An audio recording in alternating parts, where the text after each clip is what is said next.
Bom, a gente vai seguir aqui com mais notícias e informações, é isso, produção? Vamos, que a gente tem o ministro Gilmar Mendes falando bastante. Ele afirmou que a prisão do ex-presidente Jair Bolsonaro configura um desfecho inevitável. Numa entrevista ao portal UOL, o magistrado argumentou que a violação da tornozeleira pelo ex-presidente apenas antecipou uma medida já considerada certa pela corte. Ele destacou o seguinte, abre aspas, todos esperávamos o trânsito em julgado da decisão para o cumprimento da sentença. Houve esse episódio e a decretação da prisão preventiva apenas antecipou, talvez em dias ou semanas, a implementação da ordem. Fecha aspas.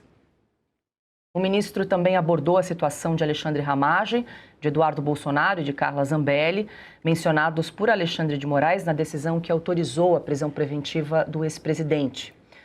Gilmar Mendes disse o seguinte, certamente haverá busca da cooperação internacional. No caso de Zambelli, há audiências na própria justiça italiana para eventual processo de extradição. O Brasil busca fazer valer sua jurisdição criminal. E ao comentar a atuação de Eduardo Bolsonaro, o ministro afirmou que o deputado anunciou uma licença para atuar junto ao governo Donald Trump, movimento que, segundo Gilmar, gerou confusão e consequências graves para o país. Durante participação no Fórum Lide Brasil-Itália em Roma, Gilmar Mendes falou com jornalistas sobre outros pontos relacionados a esse caso. No evento, o ministro destacou que o Brasil hoje vive um estado de normalidade. Olharem o mundo numa perspectiva global, verão que o Brasil vive um momento de normalidade. Tivemos esses episódios lamentáveis, inicialmente de 8 de janeiro de 2023, e depois toda essa sequência, as investigações e tudo aquilo que resulta dessas investigações, mas pela primeira vez pessoas responsáveis por tentativas de golpe foram levadas ao tribunal e foram condenadas. E esse é o resultado. O Gilmar Mendes disse também que o Brasil poderia ter vivido um golpe de fato, como já aconteceu em outros países da América Latina, mas ressaltou que a situação foi contida por meio da justiça. E o Brasil, como eu disse, e até disse ontem na Roma Tre, destacou-se por mostrar uma grande capacidade de resistência institucional, de resiliência. Eu acho que essa é uma forma nova de se apresentar ao mundo. A gente poderia estar contando a história de um golpe, como tradicionalmente ocorre na América Latina, mas a gente conta a história de um sucesso. Gilmar Mendes citou a avaliação de juristas estrangeiros sobre a reação do país aos atos do 8 de janeiro. O Estado de Direito, como vocês sabem, no Brasil está forte. Nós temos punido quem tenta corromper o Estado de Direito. Isso é um bom exemplo para o mundo. Ninguém pode negar isso.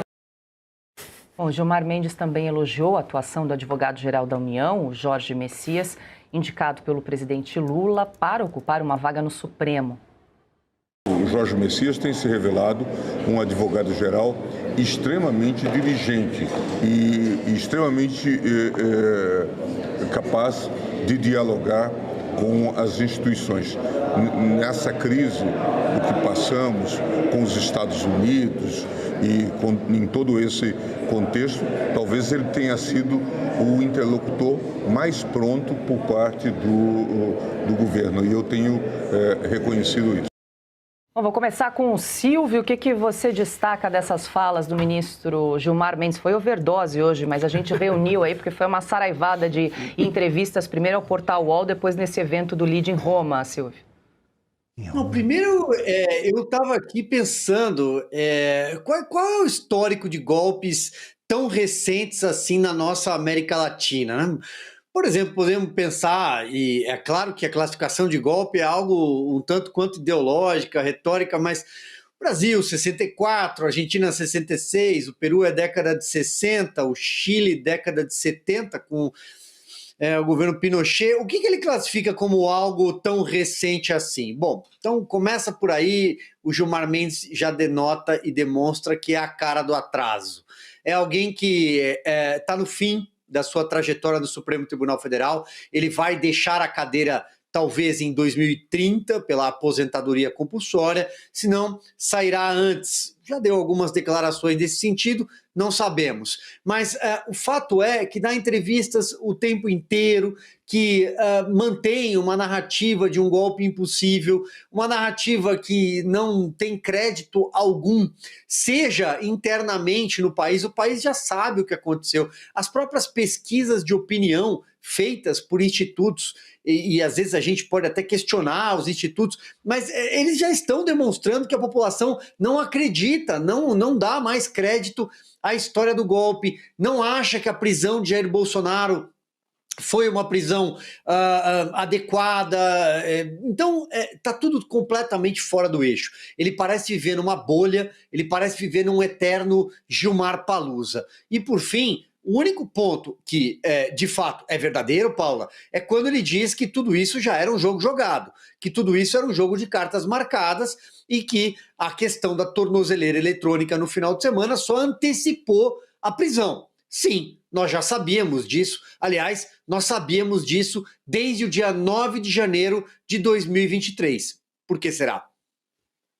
Diga, Marcília, o que você destaca aí das falas do ministro Gilmar? Eu fiquei ouvindo, desconfiado se não seria IA, né? Inteligência artificial, porque não é possível. É só a voz. Eu até fiquei tentando identificar algum tipo de distorção, porque é uma saraivada de bobagens, como você levantou. Primeiro, aqui do ponto de vista jurídico, o ministro Gilmar está na segunda turma. Nós iniciamos o programa, inclusive, dizendo que a segunda turma pode ainda receber a avaliação, pode ter de examinar esse caso. Quer dizer, ele como presidente, inclusive, da segunda turma, e um ministro que é o decano do tribunal, deveria se preservar minimamente, mas não o faz. Ele seria suspeito, inclusive, para avaliar esse caso ao se manifestar e pré-julgá-lo, né? Aliás, com base em que ele sabe que houve o golpe ou não houve o golpe, se ele não teve acesso aos autos, ou será que ele teve? Porque ele não julgou, ele está em outra turma. Quer dizer, olha em que momento nós estamos. Então eu prefiro não falar dele como ministro, vou falar dele como comentarista político, que eu acho que essa é a função que ele exerce com mais frequência, inclusive, do que juiz. Quer dizer, ele falou que poderíamos estar contando a história de um golpe. Nós estamos aqui frequentemente contando a história de um golpe de fato, dado pelo STF contra a democracia e contra a Constituição. Essa é a história verdadeira. E eu espero que essa história seja um dia contada nos livros e não a dele. A versão dele é que eu espero que não exista. Ele também falou, todos esperávamos o trânsito em julgado. Tudo que eles não fizeram foi esperar o trânsito em julgado, curiosamente, né? Então, isso é o que ele chama de estado de normalidade. É exatamente porque essas pessoas, esses ministros, essas autoridades têm tanto poder para dizer aquilo que não é verdade, que nós temos de reiteradamente, todo dia, dizer o que é a verdade. Pois é, Cauti, estava lá na sua terra, lá bem à vontade, comentando sobre tudo e qualquer coisa, hein, nesse evento do Lime. Olha, nesse caso, com certeza não tinha patrocínio do Banco Master, pelo menos, né, como foi no passado, né, por que será? Não, eu só queria comentar só uma frase do Gilmar que disse que o Estado de Direito está forte no Brasil. O Gilmar, a gente vive em Nárnia, né, ou está, assim, aproveitando dos vinhos lá dos coles romanos, porque ele se esqueceu que no Brasil soltamos pessoas com 86 passagens pela polícia, como aconteceu há alguns meses, né, em agosto, no Rio de Janeiro, onde aqui a Justiça do Rio soltou um criminoso com 86 passagens pela polícia.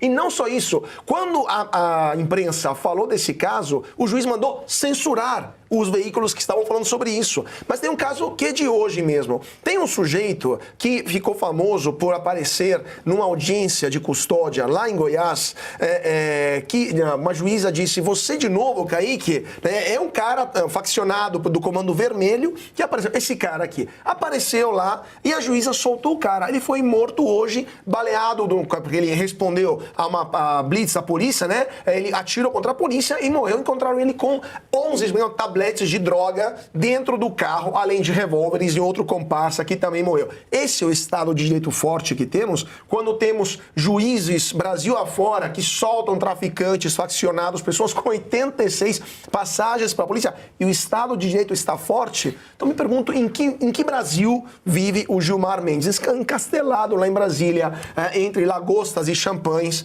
do Supremo Tribunal Federal. E fala que o Brasil é uma história de sucesso. O discurso do Gilmar é a prova de que o Brasil não vive uma situação normal. Se vivesse, ele não seria ministro. O Gilmar Mendes nunca viu um banco dos réus na vida até chegar ao Supremo. Ele nunca julgou nada. Ele nunca arbitrou um jogo de futebol, nada. E todos eles também têm essa experiência. O sujeito não julga nada, é um advogado medíocre, ocupa um cargo no governo e começa a julgar, num certo momento, no país normal que ele enxerga, começa a julgar tudo. Eu prefiro o Gilmar Mendes em Portugal, porque sempre há um brasileiro cruzando com ele numa rua para resumir, né, diante dele o que o Brasil acha do Supremo e da figura do decano. E também porque eu gosto de ver ele evitando o gerúndio, para mostrar que ele está aprendendo o português de Portugal. Estamos aqui a falar sobre isso e tal, e vida que segue. Estamos a julgar um golpe e tal. Eu pergunto, o que eles estão... A gente tem, Paula, o que eles estão discutindo em Roma? Só está faltando lá o cara do Master, né, que viajava, ele deve estar com saudade, porque eles viajavam juntos, coisa que ele esqueceu, não fala nada sobre isso. Viajavam juntos e muito. E conversavam a sós muito. O cara está preso.